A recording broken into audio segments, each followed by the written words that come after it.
Hello, welcome to another tonalist landscape oil painting demonstration. This is your painter in residence.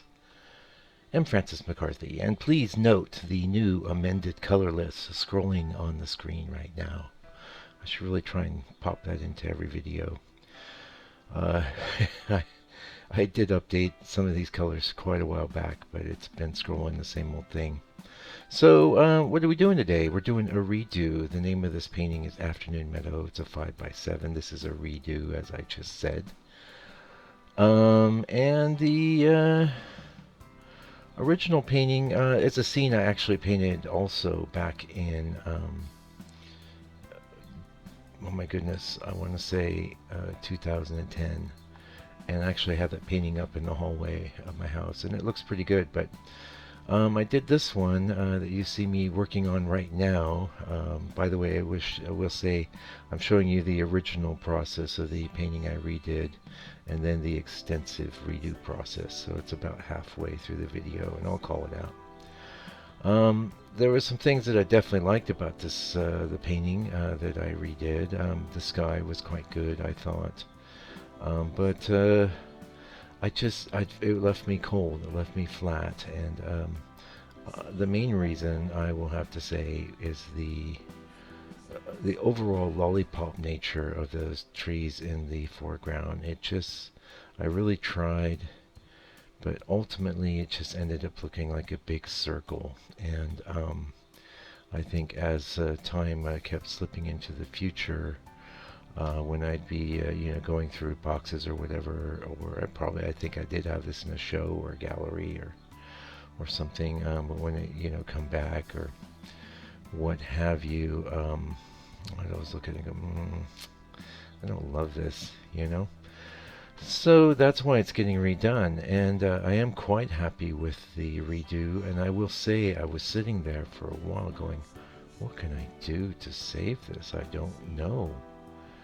It's like, could I paint another bunch of trees over on the left? That would be our left.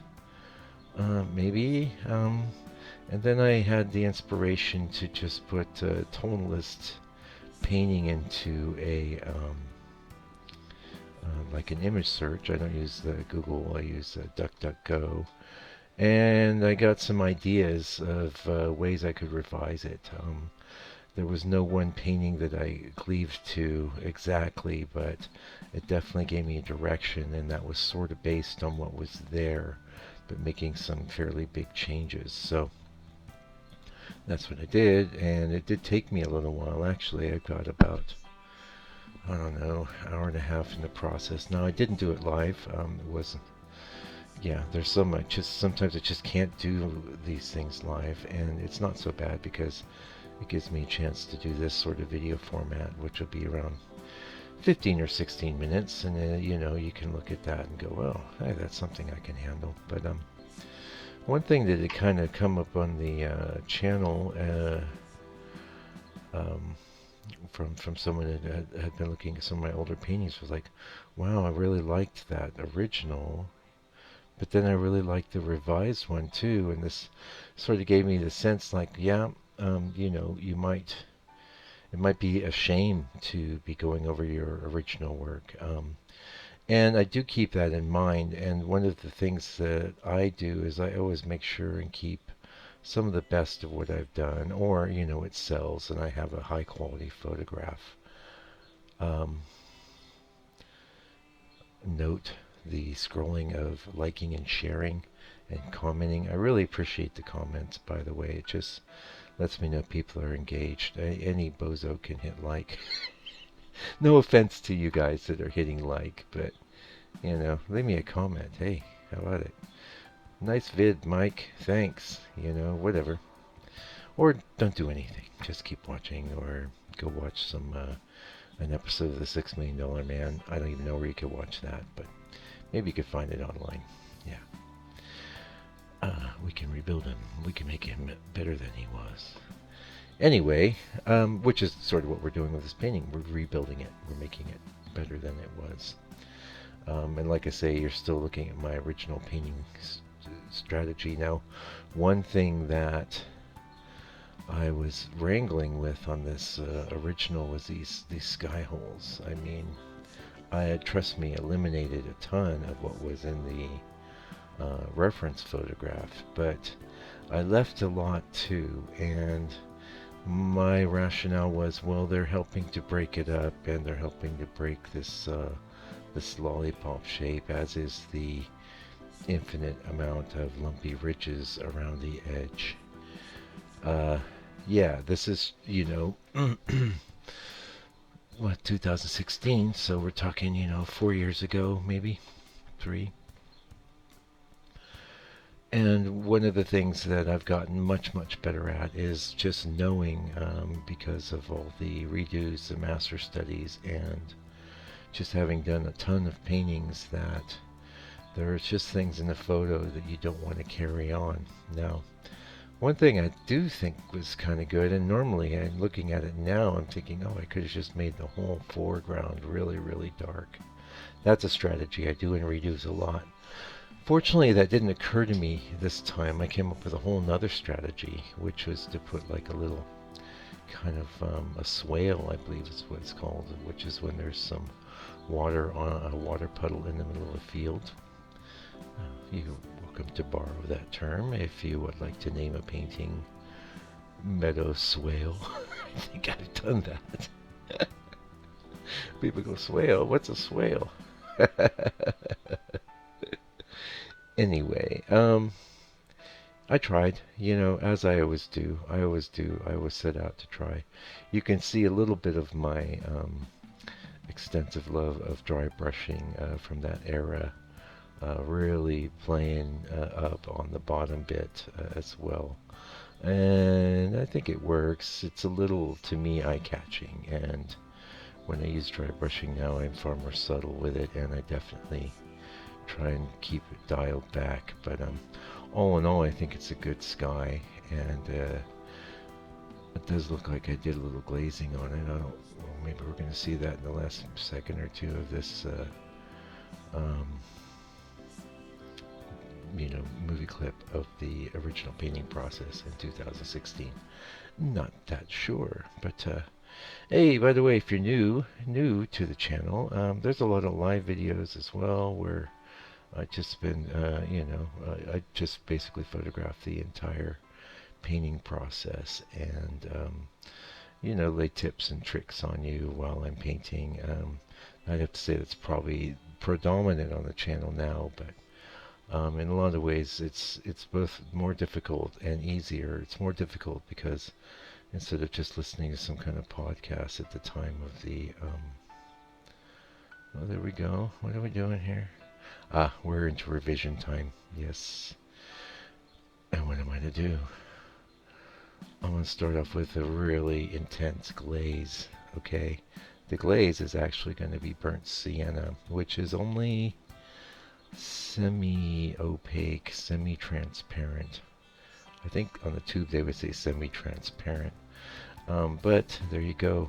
Actually, in glaze form, it seems to be quite transparent. So, but I do know that this was a trick of Ines. Now, one of the things I'm kind of doing here is I'm sort of bridging the gap between scumbling and glazing. You can see that ridge of trees in the back, and also the main trees right there. I'm rubbing them down with a bit of cad yellow, which is highly opaque.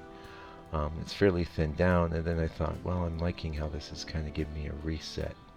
I also rubbed a bunch of cadmium yellow into the sky area, and then I'm thinking, well, I want to bring, well, almost one of the things I did that was interesting was I brought more green into the land and more reds up into the trees, including like,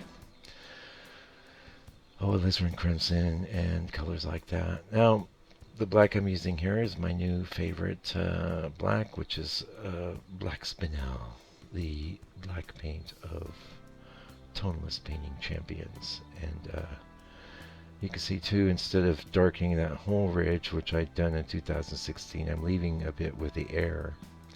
And what I'll do is end up merging them into kind of a cloud bank, so it's hard to see where the trees stop and the clouds start and that kind of thing. So Anyway, getting back into the, it can be tempting to want to hang on to old paintings, but my feeling is that if you kind of feel your heart drop a little every time you see it and you're disappointed, what I'll do is after a while, I give them some time. This one had 3 years in a box. And I think it had its time in a gallery. It had its time in a show. Nobody bought it, and I'm glad because I made something much better now. So, and will that painting end up getting revised? I think there was one I put up on the channel recently. I can't remember the title, but it was a tree with a little like creek. It was something creek. That had actually been revised like 3 or 4 times. So I'll keep revising them until I'm really happy, and then when I sell those, I'm stoked because I managed to do something that ended up being good, or great, because this painting wasn't bad when I started on it, but you can see how it's dramatically improving. As a matter of fact, just having that actual yellow in the bottom of the sky was a dramatic improvement. And the moves I'm making to remove the cotton ball sort of affect the trees, and that can happen. The reference, it looked like a ball, and so you just paint the ball and you think, I'm doing a good job of breaking this up. This isn't looking like a ball. With time and distance and time and experience, you can admit to yourself, oh yes, I guess this looks like a ball. I didn't actually succeed. And also having that bit of external, I had a couple, like I said, toneless master paintings up on the desktop, and I didn't follow any one of them exactly, but they gave me ideas. They gave me something to look at. Even though mostly like what I got from them was, say, that kind of blue tone I just put in, and a little bit making the sky really strongly yellow at the bottom. That alone, like I say, really saved this painting. Also to give me ideas for like doing a swale. I'm pretty happy, pretty stoked. Oh, pardon me. That'd be the second time I yawn in a video. He's like, oh, Mike, don't yawn. So today is Monday, January 27th, 2020. Here we are, 20 years into the new millennium. Thank you for making it here.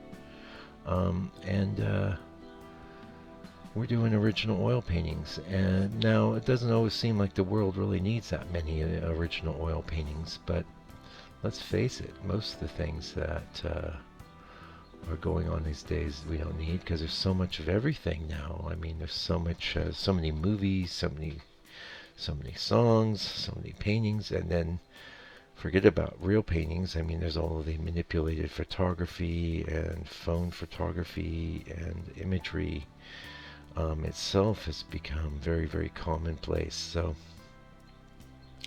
one of the reasons that I went into doing paintings is that a painting isn't just an image. What you're perceiving right now as an image is a streaming image, actually, you see happening in front of your eyes. But, oh, there you see, I just put the swale in, and that was something that really saved this too. That was such a dead zone, and the painting is so boring, Such a good idea, if I don't say so myself, which I do. By the way, so yeah, like it's Monday today. I think I did this on, maybe it was Saturday. I think it was. Yes. And it was going good. I'm really happy. I was so happy to have a successful day in the studio. A lot of times Saturday can be a bit of a non-day, but I put up a redo up, and I feel extra good because, like I said, when I put it, I had it sitting there for a while. I'm looking at what can I do to this. Well, I could throw a glaze on it, but its problems were compositional. For one, for the basic composition wasn't too bad, but the addition of something like the swale, adding those clouds above that trees and kind of merging that in, breaking up the main tree mass so that we had a smaller mass next to a larger mass, um, adding the intensity in the sky. These are all things that combine to improve the painting.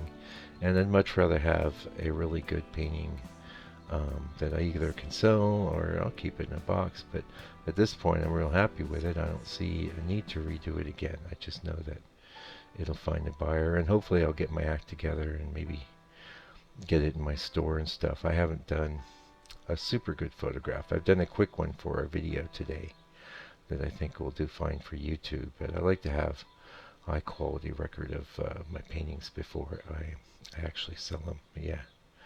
Although, gosh knows, as we move down through the decades now, um, I'll sell things right off the easel. If someone walks in my studio, says, "Oh, I like that, I want to buy it," I say, "Here you go," and I'll take a picture with my phone, and instead of my expensive high quality camera, and yeah, whatever, it's gone. Well, I do have the video though. I've recorded the process, which is really great too. I really enjoy recording my process, and I really enjoy sharing it with you, and hopefully you got something out of this video today. So please like, comment, share it to your Facebook page. Say, look, this painter is great. Go check him out. And I'll be back real soon with another video. So meanwhile, until that time, please do me a favor. Take good care of yourself, your family, love your enemies, and stay out of trouble.